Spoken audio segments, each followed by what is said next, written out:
I'm going to open with my Venice poem. Yeah. This is Venice way back when. I've been messing around in Venice, I guess, since the 40s. I just had a birthday. I'm not going to tell you the number, but tell you this, I'm old enough to know better, but young enough to try it again. Yeah,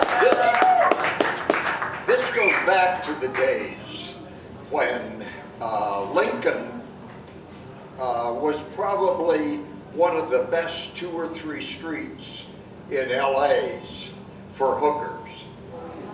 Yeah, especially right down the street here a ways where the city limits were. You know, you could get away with stuff there. Anyway, this is my Venice poem. It's called The Gospel According to John. You pick up this working girl who's hooked on smack, who hustles and scores. That's all I do, she says. She says $10 for head, 15 for half and half. You say that's 7 tricks a day at least, but she says sometimes I get lucky. Once this guy gives me $1.5 million just to hold me. You figure you can save her. You sell your color TV, it keeps her off the streets a whole day. You hawk your typewriter for one jolt, then your shotgun, your watch. A week later you say, listen, I'm a little short. She says, no cash, no cash. You say, look, it is better to give than to receive.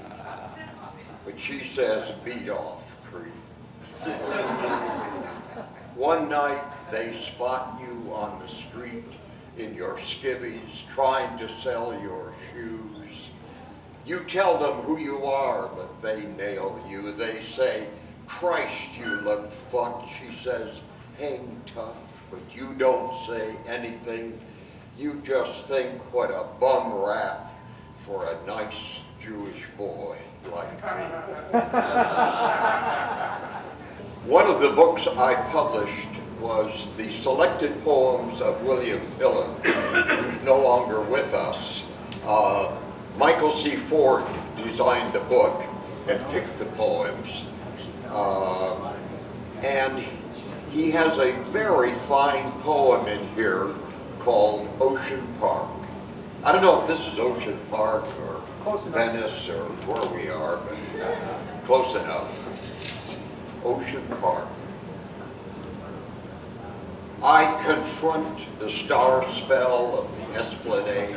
I walk as jaunty as a sailor among fortune tellers, dancers, gymnasts, among gamblers, among all sorts of gypsies. Necromantic presences mingle among us. This cute whore is Phyrene, sister of moonlights. The old Jew under the streetlight is Merlin. Scheherazade serves coffee and pancakes, and Sinbad lures the unwary with trinkets. I have an illusion of freedom, and it may well be a prelude to trouble. Who cares? This is a magic evening. All things assume a novel succulence, clusters of black grapes, sausages, pastries. I am avid, like a cat in the jungle, seduced by a scent of musk or civet.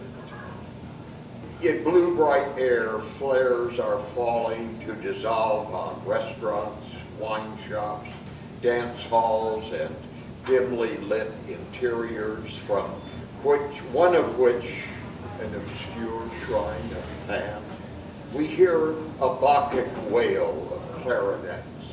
Here is a cafe where lesbians gather, and here is a place where, they tell me, anything can happen. The unpredictable lures like an unwritten poem.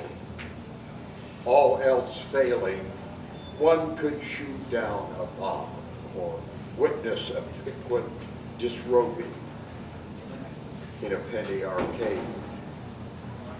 I turned sadly back to my curfew suburb of discreet doorways and subdued lamplights.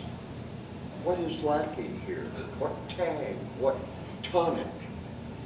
Nocturnal laughters and musical whispers have been exiled to the sea edge by the police and jeering merchants, held by a dangerous moonlight between cold stones and colder water. Life's subtle gems clamor for release, losing it. I was drafted the same day late in the war as my high school sidekick. And now, after years at my side, he was gone off to learn how to fly and to speak Japanese. I hitched a ride into town in a drifting rain, sadness gathering like ice in my throat. Why do the nights turn cold when you're lonely? Why does it always rain?